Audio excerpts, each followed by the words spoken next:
இவங்க செய்யறதெல்லாம் செஞ்சுட்டு இனிமேல் காங்கிரஸ் வந்தாக்கா வந்து நம்ம இதெல்லாம் ஜப்தி பண்ணி நம்மள இது பண்ணி விட்டுருவாங்களா? எந்த அடிப்படையில் இவர் சொல்றாரு? முதல் தீவிரவாதம், இந்திய நாட்டின் முதல் தீவிரவாதம் மகாத்மா காந்தியை சுட்டது யாரு? முஸ்லிமா? ஒழுங்கா பதில் சொல்றாரா இவரு? பார்லிமெண்ட் ஆப்போசிஷன் கேட்டா பதில் சொல்றாரா? முகவா மொய்த்ரா எந்த கேள்விக்கு மேல கேள்வி கேட்டா வந்து காசை வாங்கிட்டா, லஞ்சம் வாங்கிட்டா கேள்வி கேட்குது. நீங்க நல்ல பிரதமர் தானே, நீங்க உட்கார்ந்து பதில் சொல்லுங்க. போன 10 வருஷம் நீங்க என்ன பண்ணீங்க? எந்த கேள்வி இல்ல. 140 கோடி மக்களோட என்னோட பரிவார், பாயோ பெஹனோ, 140 கோடி மக்கள் என் பரிவார். அந்த 140 கோடி மக்களும் கேக்குறாங்க, போன 10 வருஷத்துக்கு நீ என்ன பண்ண? உங்களுக்கு 10 வருஷம் கோல்டன் பீரியட்ஸ் எங்க கூட வல்லரசாகவே நீங்க பிச்சைக்கார நாடாக்கின்னு போறீங்க நம்ம நாட்டு. இதுல நீங்க வந்து குற்றம் சாட்டுறீங்க. காங்கிரஸ் வந்துச்சுனாக்கா அவங்க வந்து எல்லாரும் பிடிங்கிடுவாங்க, எல்லாம் பண்ணுவாங்க. 9 வாட்டி வரீங்க தமிழ்நாடுக்கு, ஒரு வாட்டி வரல. மழை பெஞ்சது. குஜராத்துக்கு ஓடுனீங்க பிளைட்ல, 1000 கோடி இமிடியட் சாங்ஷன் பண்றீங்க. இல்ல நாங்களாவது உங்களை வந்து கொஞ்சம் பேசுறோம். வடநாட்டுல உங்களை சிறப்பால் அடிக்கிறாங்க, உங்க போட்டோ போட்டு கிழிக்கிறாங்க, திட்டுறாங்க அசிங்கமா. அந்த அளவுக்கு மக்கள் நொந்து போயிருக்காங்க. உங்க ஆட்சியில வந்து மக்கள் நொந்து போயிருக்காங்க. யாருமே சந்தோஷமா இல்ல. ஆனா நீங்க வந்து பொய்யா சொல்லி இன்னும் மக்களை நம்ப வச்சுன்னே இருக்கீங்க. சில மக்கள் நம்புறாங்க. அது இவ்வளவுதான். இவ்வளவு பெரிய பாரத நாடு நம்புது. இவ்வளவு மக்கள் நம்புறதை வச்சு நீங்க ஆட்டம் போறீங்க. இது ஒரு ஃபேக் தானே இவர் சொல்றது? இது வரைக்கும் இவர் சொன்னது எல்லாமே ஃபேக் தான். நீங்க 2024 என்ன சொன்னாரு? நாங்க ஆட்சிக்கு வந்துச்சுனாக்கா அந்த பணத்தை எல்லாம், அந்த இது சுவிஸ்ல இருக்கிற பணத்தை எல்லாம் வந்து மீட்டு கொண்டு வந்துட்டு ஒரு குடும்பத்துக்கும் 15 லட்சம் ரூபாய் போடும். அது ஒரு ஃபேக் நியூஸ். ஒரு வருஷத்துக்கும் 2 கோடி இளைஞர்களுக்கு வேலை வாய்ப்பு உருவாகும். 10 வருஷம் ஆச்சு. 20 கோடி பேர் உருவாக்குறாங்களா? 10 லட்சம் பேர் வேலை தூக்குனது தான் மிச்சம். புல்டோசர் எல்லாம் விட்டு இடிச்சது எல்லாம் முஸ்லீம் வீடு. யாரு? உத்தரப்பிரதேசத்துல இவங்க ஆட்சி தானே. மணிப்பூர்ல கொளுத்துறாங்க. மக்கள் பெண்களை வந்து நிர்வாணமா அழைச்சிட்டு போறாங்க. இவங்க செய்யறதெல்லாம் செஞ்சுட்டு இனிமேல் காங்கிரஸ் வந்தாக்கா வந்து நம்ம இதெல்லாம் ஜப்தி பண்ணி நம்மள இது பண்ணி விட்டுருவாங்களா? எந்த அடிப்படையில் இவர் சொல்றாரு? அந்த அடிப்படை என்ன? அந்த உண்மையை கூட வெளியில சொல்லுங்க அவருக்கு. ராஜஸ்தான்ல முதல்ல இவருக்கு ஹோப்பே போயிடுச்சுங்க. இப்போ ராஜபுத்திரன் இழிவா பேசிட்டாங்களா? ராஜபுத்திரர் வந்து சுதந்திர டைம்ல வந்து வெள்ளைக்காரனுக்கு பொண்டாட்டி பிள்ளைங்களை எவ்வளவு கேவலமான பேச்சு. ஒரு பாரதிய ஜனதா கட்சியை சேர்ந்த ஒரு வேட்பாளர் பேசின பேச்சு, அந்த புறம்போக்கை வந்து வெளியில எழுதுறாங்க. அவனை வச்சா நீங்க எலெக்ஷன்ல நாங்க ஓட் போட மாட்டோம்னு அவ்வளவு பகிரமா சொல்றாங்க. போய் முதல்ல அவங்களை கன்வின்ஸ் பண்ண சொல்லுங்க. மணிப்பூர்ல போய் பப்ளிக் உள்துறை அமைச்சர் போனாரு, உள்ள போக முடிஞ்சா இவரால? டயரெல்லாம் போட்டு கொளுத்தி விட்டு இவரு கிட்ட போயிருந்தா இவரே கண்டம் பண்ணிட்டு இருப்பாங்க. ஓட விட்டானுங்க. இதெல்லாம் பண்ண முடியாதவனுங்க காங்கிரஸ் வந்தாக்கா இவங்களுக்கு தோல்வி பயம் வந்துடுச்சு. அதான் நல்லது பண்ண சொல்றதுக்கு வாய்ப்பு இல்லை. ஒண்ணு இந்து முஸ்லீம், பாகிஸ்தான், ஏதோ நாங்க போய் அப்படியே பாகிஸ்தான்ல போய் அப்பப்போ போயிட்டு சைக்கிள் மெரிச்சு போய் பாகிஸ்தான் போய் பார்த்து மாதிரி. வந்தேரிங்க யார்? நாங்களா? வந்தேரிங்கன்னு சொல்றது இவங்களுக்கு இருக்க பட்டம். இது வந்தேரிங்க நாங்க இல்ல. நாங்களா தீவிரவாதிங்க? முதல் தீவிரவாதம், இந்திய நாட்டின் முதல் தீவிரவாதம் மகாத்மா காந்தியை சுட்டது யாரு? முஸ்லிமா? நத்துராம் கோட்ஸே யார்? இவங்க கட்சியை சேர்ந்தவங்க. இவங்க எந்த டிபேட்ல உட்காந்தா இல்ல இல்ல இல்ல இல்ல எதிரில பேசுறேன்னா விடுறதே இல்ல. பேசினாக்கா அவன் வந்து உண்மையை சொல்லிடுவா, இவங்களுக்கு மூஞ்சில கரிய பூசுவாங்க சொல்லி இது இல்ல அது இல்ல. டிபேட்ல உட்காரவன பேச விட்டாதான் உண்மை வெளியில வரும். இவங்களுக்கு பயம். 100% நீங்க ஃபெயிலியர் ஆயிட்டாங்கம்மா இந்த 10 வருஷத்துல. தோல்வி 100% வந்துருச்சு. இவங்க திருட்டுத்தனம் பண்ணாம நியாயமான எலெக்ஷன் வந்து பண்ணாங்கனாக்கா, ஈவன் எல்லாம் இந்த இடி, இந்த சிபிஐ, இந்த அப்புறம் இருக்கிற இந்த எல்லாமே தேர்தல் ஆணையம், இவங்க எல்லாமே வந்து நியாயமா இந்திய நாட்டு மக்களுக்காக நியாயமா அவங்க இறங்கி வேலை செஞ்சாங்கனாக்கா ஜெயிக்கிறது வந்து தூரம். பாரதிய ஜனதா பார்ட்டி ஜெயிக்கிறதுங்கிறது ரொம்ப தூரம். அவங்க நினைக்கிற சீட் கூட எட்ட முடியாது. இவங்க எங்க ஒரு பார்லிமெண்ட்ல ஒரு எதிர்கட்சியை பேச விட்டானுங்களா இவங்க 10 வருஷத்துல? இப்ப நான் உங்களுக்கு இன்டர்வியூ கொடுத்துருக்கேன். பிரதமர் இப்படி இன்டர்வியூ கொடுத்திருக்காரா உங்க சேனலுக்கெல்லாம்? உங்க சேனல் இல்ல. ஆமா, இதுக்கு காரணம் என்ன? இப்ப உங்க கேள்வியிலேயே பதில் இருக்கு. இப்ப கொடுக்கறாரு அப்படின்னாக்கா நம்ம வேலை இருந்து போகுது. இனி நான் வந்து பாரத பிரதமர் மோடி இல்ல, நான் ஒரு சாதாரண மனுஷன், பாரதிய ஜனதா கட்சியில இருக்கிற ஒரு தலைவர். இவரை தூக்கி விட்டவங்க தான் யாரை இவர் மதிச்சிருக்கார்? இன்னைக்கு இவர் வாழ்றாருன்னா, பிரதமரெல்லாம் வாழ்றாருனாக்கா அன்னைக்கு வந்து அத்வானி எல்லாம் வந்து சேர்ந்தாலே இவர் வாழ்றாரு. அத்வானிக்கு மதிப்பு கொடுத்தாரா? ஏறி வந்து ஏனி எட்டு வச்ச மனுஷன் மக்கள் எங்க பாப்பாங்க? இவர் மக்களுக்காக இல்லைங்க. அந்த 4 பேர் எல்லாரும் சொல்ற மாதிரி 4 பேர், அதானி, அம்பானி, இந்த 4 பேர் அவங்க மட்டும் நல்லா இருக்கணும். மக்களாவது மண்ணங்கட்டியாதுன்றார். இதை நான் சொல்றதால நம்ம நாட்டு மக்கள் என்ன மன்னிக்கணும், என்னையும் சேர்த்து தான் சொல்றேன். மக்களாவது மண்ணங்கட்டியாதுன்றார். நான் அந்த ஏன் பார்லிமெண்ட்ல தூக்கி காட்டல ராகுல் காந்தி யாரோட உட்கார்ந்து இருக்காரு? நீங்க மக்களோட மக்கள் எங்களோட சேர்ந்து உட்கார்ந்து இருந்தீங்க. அம்பானி அதானி இவங்களோட பிளைட்ல ஹாயா போறீங்க. ஏழையோட மகன் தானே நீங்க சொல்றீங்க உங்களை. நான் ஏழையோட மகன் தான், உங்க முன்னாடி ஏழையா தான் நிக்கிறேன். இன்னும் கூட உழைச்சின்னு இருக்கேன், கடை வச்சுன்னு இருக்கேன், சம்பாதிச்சுன்னு இருக்கேன், என் குடும்பத்துக்கு சம்பாதிச்சுன்னு இருக்கேன், என் மனைவி என் மக்களுக்காக சம்பாதிச்சுன்னு இருக்கேன். ஒரு சின்ன இதுல தான் வாழ்ந்துன்னு இருக்கேன். நீங்க இந்த நாட்டுக்கே பிரதமர். இங்க எனக்கு வந்து முதலமைச்சர் சிஎம் மு க ஸ்டாலினாக்கா ஒட்டுமொத்த என் பாரத நாட்டுக்கே நீங்க தான் பிரதமர். அப்ப நீங்க ஒட்டுமொத்தமா பார்க்கணும். சரி, 9 வாட்டி வந்துட்டீங்களே, ஓடி ஓடி வந்தீங்களே. நாங்க மழையில கஷ்டப்பட்டு பாடுபட்டுமே. ஒரு வாட்டி உங்க ஆளுங்க வந்தாங்க 12,000 கோடினாங்க. அதுக்கப்புறம் ஒட்டுமொத்த சில 37,000 கோடினாங்க. என்ன கொடுத்தீங்க நீங்க? அவனா 4,000 கோடி 4,000 கோடி 4,000 அதை கணக்காட்டு 4,000 கோடிங்கிறது மானியம் ஒரு மாநிலத்தை கொடுக்கறது.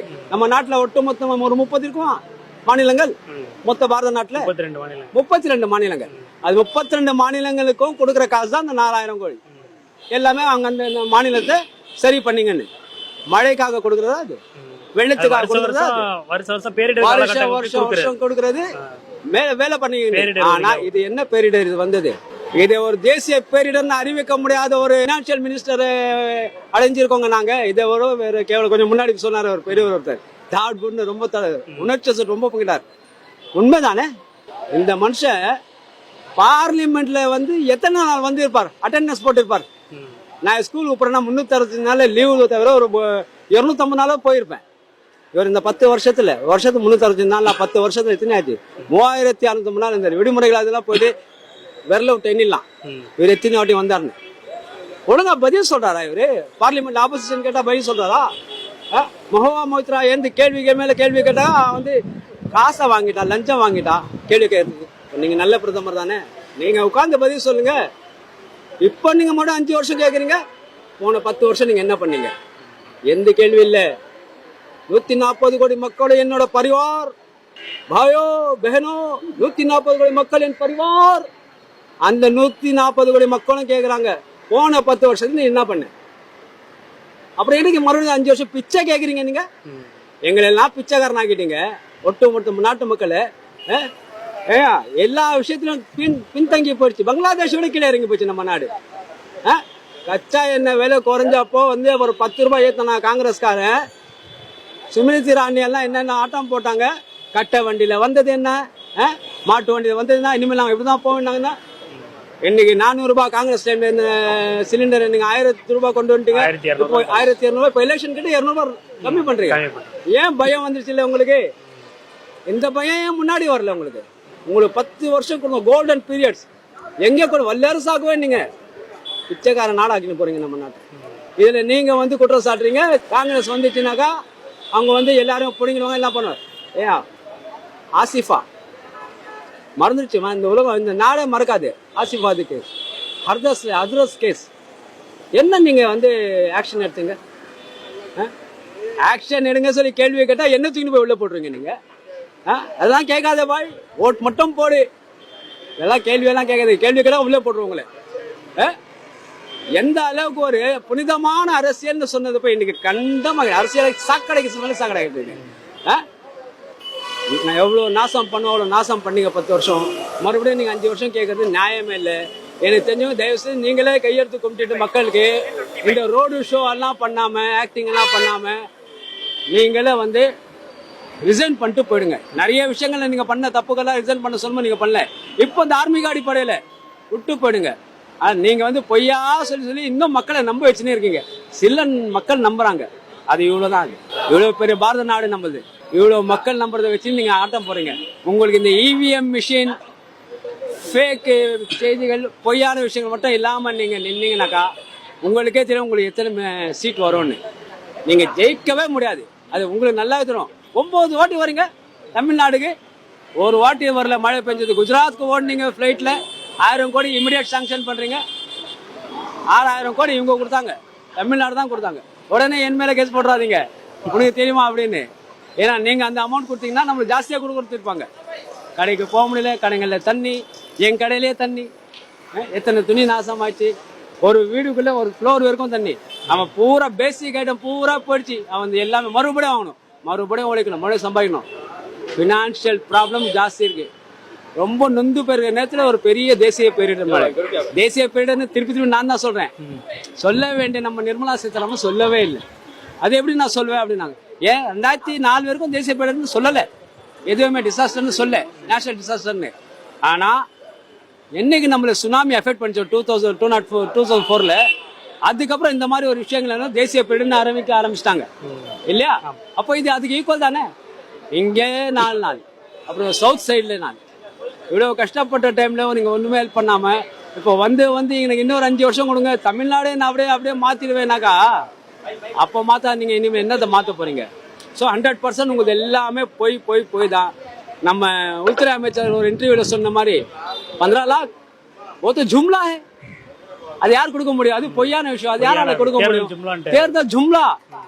அவர் மட்டும் தான் உண்மையா பேசினார் அந்த டைம்ல. இப்போ அவர் பேசுறது எல்லாமே யூபில இருந்து எல்லாத்துல இருந்து. அவர் வந்து முஸ்லிம் மட்டுமே வந்து புல்டோசர் போட்டு இடிச்சு அனுப்பலைங்க யூபில. ஹிந்துஸ் தான், அதாவது இவங்களை யார் வந்து ஆதரிக்கலையோ அவங்க வீடுங்களே தான் எடுத்து தரலாங்க. நியூஸ்ல வருது. நீங்க எத்தனை தான் செய்தி சேனல்கள் வந்து விலைக்கு வாங்கி வச்சீங்கனாலும் ஒரு சில நல்ல சேனல்காரங்க இன்னும் உயிரோட இருக்காங்க, இன்னும் நல்ல பத்திரிகைக்காரங்க இருக்காங்க. அவங்க வந்து இன்னும் வந்து சரியான தகவலை மக்கள் கிட்ட சேர்த்துன்னு இருக்காங்க.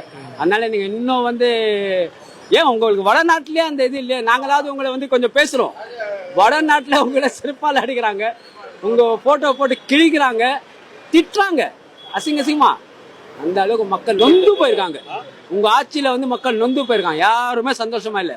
சும்மா வந்து சொல்லலாம். இப்போ நான் ஓட் போட்டது யாருக்கும், நான் வந்து அவருக்கு இவருக்கு சப்போர்ட் பண்ணி பேசல. இருக்கிற ஃபேக்ட் இதுதான் நடந்தது இருக்கு. இதுதான், இதை மறுக்க முடியாத உண்மை. நீங்க வந்து தோல்வி பயத்துல தான் வந்து காங்கிரஸ் வந்துட்டாக்கா முஸ்லீம்கள் வந்து அதை பிடிங்கிட்டு இதை பிடிங்கிட்டு அவங்க நிகழ்ச்சி ஆகிடுவோம் அதெல்லாம் சொல்றதுலாம் அதுவும் ஒரு பொய் தான். இது வரைக்கும் நீங்க சொன்ன பொய்ல இது ஒரு பொய். எப்படியாவது ஆட்சிக்கு வந்துடணும். ஏன்னா எதுவுமே நான் இது பண்ணிட்டேன், நல்லது பண்ணிட்டேன், அதை பண்ணிட்டேன், நாட்டு மக்களுக்குன்னு சொல்லி கேட்கறதுக்கு நாதி இல்லை, அதுக்கு வாய்ப்பே இல்லை. அதனால இந்த பொய்யே வந்து சொல்றீங்க காங்கிரஸ் வந்தா அப்படின்னு சொல்லி எங்களை பயமுறுத்தி அவங்க பக்கம் திருப்பி அவங்களுக்கு ஓட்டு விடட்டும் அப்படின்னு பாக்குறாங்க. அது நடக்காதுங்க.